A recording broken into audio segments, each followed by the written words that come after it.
How can we be our best when it matters most? How can we deliver in those moments of truth? Hello, my name is Dr. JP Pawliw Fry, and I'm excited that you clicked on, you're listening to me, and you're thinking about how can I sustain the learning, because that's what this is meant to do. It's to remind you of the program, to remind you to take action. Remember, knowledge is not power, action is power. And so in the next few minutes, I'm going to remind you about some of the things we talked about so that in those difficult moments, you can step in and do what's difficult. The first thing we talked about is there is a myth of pressure. Nobody performs better under pressure. Nobody does. We are diminished by pressure. And it's not to say that there's not some people who do better than others under pressure. They do. Michael Jordan does better than others under pressure. But that's because he's diminished less than everyone else. It's not because statistically he performs better.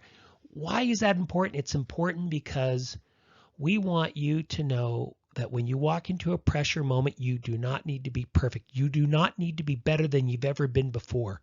So let go of that need to be perfect. Let go of that need when you go to a elevated presentation to your senior leaders or someone who you are reporting up to, that you don't feel like, oh my gosh, because I'm in a place of higher pressure with people who are at a higher level, that I have to do something different than I've ever done before. You don't.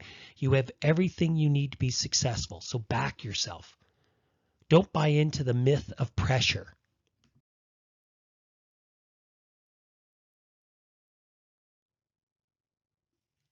What we do know, however, is that while the top 10% of our 12,000 in our study did not overperform, they did not do better than they normally do, what we also know is that what they were able to do are 3 behaviors. And so I want to remind you of those 3 behaviors.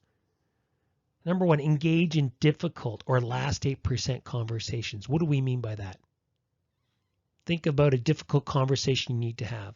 Think about getting to 85, 90, 92% of what you want to say to that person.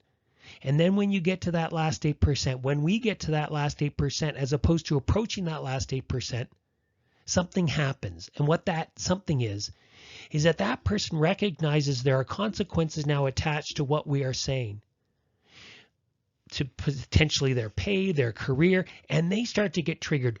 We get infected by their emotions, and as opposed to approaching and having that last 8%, we avoid it. And so I want you to pay attention to this in your career, both at work and at home, because you are going to face last 8% conversations, last 8% decisions, last 8% change.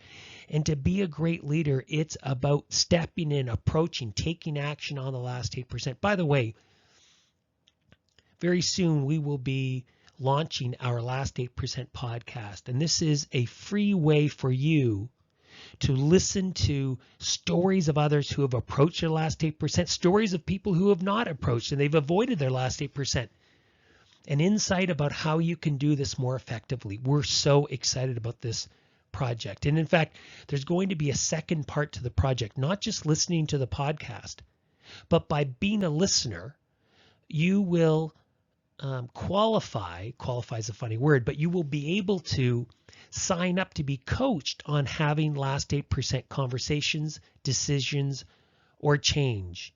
And what that essentially will be is we will pair you up with another listener. You will peer coach each other. We'll give you a couple of videos to give you some ideas of how you can coach based on our methodology. And then you will be coached on your last 8%. You will coach them based on their last 8%. We'll give you all the questions to ask, and it's a great way for you to practice your coaching in a safe way with somebody outside the organization. It's all free. We are so excited about this. Anyway, coming back, 3 behaviors: engaging in difficult conversations. Number 2, admitting a mistake. Right? Can you sit there in a moment of truth, not get defensive, and admit a mistake if you made one? And finally, can you listen without jumping to conclusions? The last two pieces really are about creating psychological safety so that other people feel safe to admit their mistakes, feel safe to say, I don't know, which is absolutely required if we are going to be innovative in this fast changing economy. So what are some of the strategies? What to do in a pressure moment? Number one, know yourself. What do you do under pressure? How does it show up for you? Can you be okay with being imperfect? Right? Can you expect to be imperfect? Performing under pressure is not being better than we've ever been before. It's knowing that we actually will make a mistake and we won't be as good as we've been before. And letting go of that sooner. That's what Michael Jordan was able to do. He would miss a shot, but he would want the ball back sooner than anyone else. How are you doing around wanting the ball back sooner, wanting to answer that question, wanting to jump back in even after you make a mistake or something doesn't go as well as you'd hoped it would have gone? Next, when you're under pressure and you feel it showing up in your body, as opposed to pushing it away, not wanting to feel that discomfort that comes with pressure, welcome it. Befriend it. Say, you're back. Welcome it. My body is getting ready to perform. It's a great way to reframe. And know you'll be a bit uncomfortable when you present, but you're bigger and better than that. You can handle being a bit uncomfortable. Those who can have discomfort tolerance are those who are going to be able to be effective going into this fast changing economy that we're all facing. And then you want to see those moments when you feel pressure not as a crisis, which can change our internal chemistry, but as an opportunity. To see it as an opportunity where you're really living. You know, when I work with athletes, the first athletes that I worked with was in the 1996 Olympics. And now as we look back to that, 23 years later, gosh, I can't believe it's that long ago. And I talk to these athletes, the thing is they think, wow, during those Olympic moments, I was really living. And they wish they knew that at the time. So know that at the time. When you're under pressure, it means you're really living. One day you're going to be retired and wish you could go back to some of those big presentations, even though it made you feel uncomfortable. But it meant you were really living. Because the one thing you don't want to leave an Olympics with or life with is regret that you didn't take your shots. You didn't go for it. Finally, just remember that in the middle of success, it can feel like failure. Right? In the middle of a presentation, it can feel like it's not going your way. Don't react to it. Just believe in yourself and keep pushing. In the middle of a bad month, a bad quarter, a bad week, know you will have setbacks. And just take a longer view. Right? In the middle of success of a longer view, it can feel like failure. As we finish, just remember, one of the ways to see things as an opportunity is to remember COA, which is what can you control? Make a list. What can you control when you hit a setback or when you're under pressure? How can you see this situation as an opportunity? Opportunity to grow, opportunity to share all the great work you've been doing, opportunity to have an impact on people in the organization. And then finally, what action can you take? I find this really helpful. It gets me moving again. One of the things you notice in a NBA finals or any sport is that as people feel pressure, they start to avoid. They start to not want the ball. They're afraid to take a shot.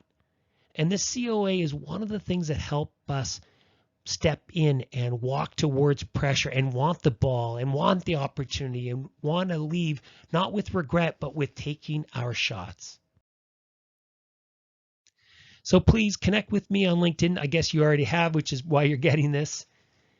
Sign up when it comes available, the Last 8% podcast. We are so excited about that. Let's create a community. Let's create a community of this last 8%, the last 8%ers, where you'll listen to a podcast. Our schedule is once a month.